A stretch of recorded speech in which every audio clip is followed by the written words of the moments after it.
Monsieur le Président du Burkina Faso, il est un honneur aujourd'hui de vous accueillir au sein de l'Institut pour la diplomatie culturelle. C'est une opportunité aussi pour nous de connaître un peu mieux le pays Burkina Faso et les relations aussi avec les entités étrangères. Et pour cela, nous voudrions vous poser quelques questions. La première, l'actuel conflit en Syrie a divisé le monde il y a peu de temps encore. Et quelle est la position de votre pays sur cette question? Comment l'Afrique peut contribuer à mettre un terme à ce conflit? Je dois dire que l'Afrique, d'une manière générale, regrette ce qui se passe en Syrie, dans la mesure où nous voyons actuellement que ce pays peut aller très vite dans une guerre civile, ce qui va être dommageable pour la Syrie, mais pour l'ensemble de la région. Si bien que nous soutenons les efforts de la communauté internationale aujourd'hui pour faire en sorte que le plan de Kofi Annan puisse aboutir, qu'il y ait un cessez-le-feu des partis et que le dialogue politique s'instaure entre les partis au conflit. Merci. Alors notre deuxième question. En juin, l'ICIDE va célébrer le traditionnel symposium sur la diplomatie culturelle, dont le sujet principal est la question des inégalités sociales et économiques. Donc à ce sujet, j'aimerais vous poser deux questions. Premièrement, selon vous, pourquoi les inégalités économiques entre l'Afrique et les pays occidentaux sont si importantes? Et deuxièmement, quelles sont vos attentes vis-à-vis des institutions internationales telles que l'Union européenne, le FMI, la Banque mondiale et les États-Unis, afin d'aider à réduire ces inégalités? Je pense que ces inégalités sont importantes tout simplement parce que sur le parcours historique effectué par les peuples habitant les deux régions, l'Afrique et le pays du Nord, l'Occident, il y a eu cette grande période où l'Afrique était absente en tant que nation souveraine dans les jeux économiques, dans les jeux de la possession des richesses du monde. Car si on prend en compte cette longue période de l'esclavage, où tout le continent a travaillé pour développer les autres régions du monde, l'Europe et l'Amérique surtout, si l'on prend la colonisation qui a aussi affecté terriblement le continent africain, imaginez que tout un peuple travaille pour nourrir, pour enrichir d'autres peuples. Et cela fait combien de siècles? Cela donc a mis beaucoup l'Afrique en retard. Et ce retard, malgré les efforts depuis les indépendances de la communauté internationale, n'ont pas permis de rattraper les déficits culturels, au plan scolaire, formation, et bien sûr tout le génie qu'il faut pour monter des entreprises, pour les gérer. Et ce sont ces retards que nous sommes en train de connaître aujourd'hui à travers les résultats de ces retards, à travers donc ces inégalités entre les deux mondes. Maintenant, il est certain que aujourd'hui, nous attendons des institutions financières internationales qu'elles se préoccupent d'abord dans leur financement de nos attentes surtout légitimes et fondamentales.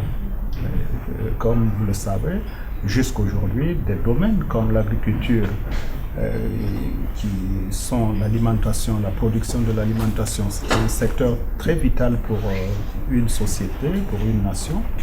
Et nous avons encore des difficultés à obtenir des financements suffisants pour développer l'agriculture africaine. L'école et la santé, c'est aussi des secteurs fondamentaux. Il n'y a pas de progrès possible sans la formation, sans l'éducation. Il n'y a pas de progrès possible pour la société s'il n'y a pas de santé. Et tout cela, ce sont des secteurs dans lesquels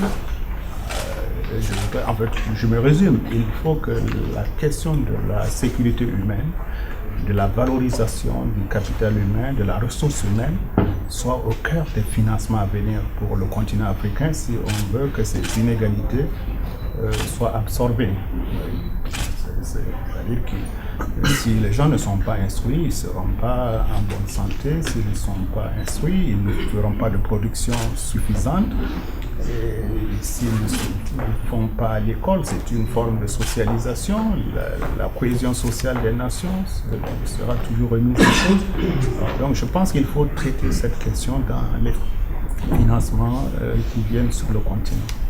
La question de la ressource humaine, la qualité de la ressource humaine à travers l'éducation, l'alimentation, la santé.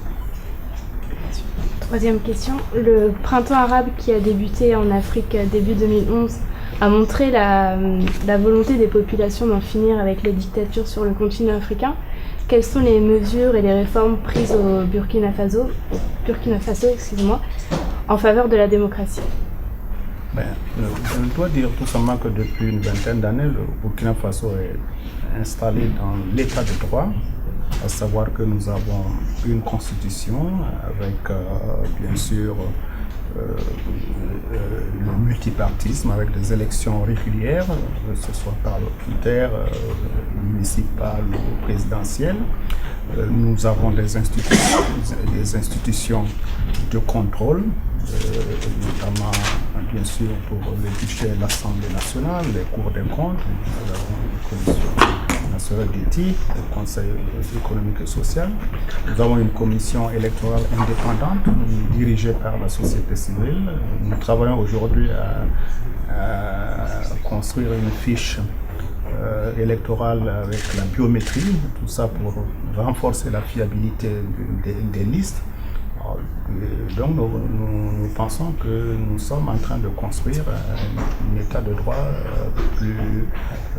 plus renforcé parce qu'il n'y a pas de doute qu'aujourd'hui, il n'y a que cet environnement d'état de droit qui peut nous permettre, comme aujourd'hui, de venir parler d'investir au Burkina, parce que nous créons les conditions les plus favorables possibles pour la liberté d'entreprendre, la liberté d'aller et venir, la liberté de s'engager même avec l'État dans des productions économiques. Tout cela, c'est grâce à l'État de droit. Donc nous sommes vraiment très fiers de ce que nous faisons. Comme vous le savez, ici à l'ICD, notre but est de promouvoir et de développer la recherche et le développement de la diplomatie culturelle. Et nous aimerions connaître votre point de vue sur l'importance de la diplomatie culturelle pour promouvoir la paix dans le monde, d'une part, et pour aider l'État du Burkina Faso, d'une autre part. Je pense que nous sommes là aujourd'hui, c'est à l'invitation des parlementaires allemands pour parler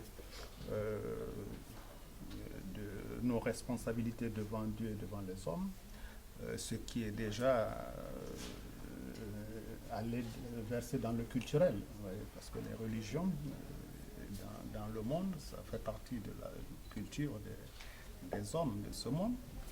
Et comme vous le savez, lorsqu'on est, puisque c'est sur la promotion de la paix, lorsqu'on est en conflit, enfin tous les conflits qu'on a dans ce monde, généralement, vous voyez que c'est où ce sont des décideurs politiques, où ce sont des leaders religieux qui ont interprété d'une façon assez capricieuse ou malhonnête les textes sacrés pour amener les peuples dans la guerre. Donc la question de la culture est au cœur de l'organisation de la diplomatie pour qu'elle s'adapte aux réalités de notre monde, mais aussi aux aspirations les plus profondes de paix, de cohésion, sur la base, bien sûr, du respect de la dignité humaine, de l'acceptation des autres. C'est important que nous puissions, sur la base de nos faits culturels, de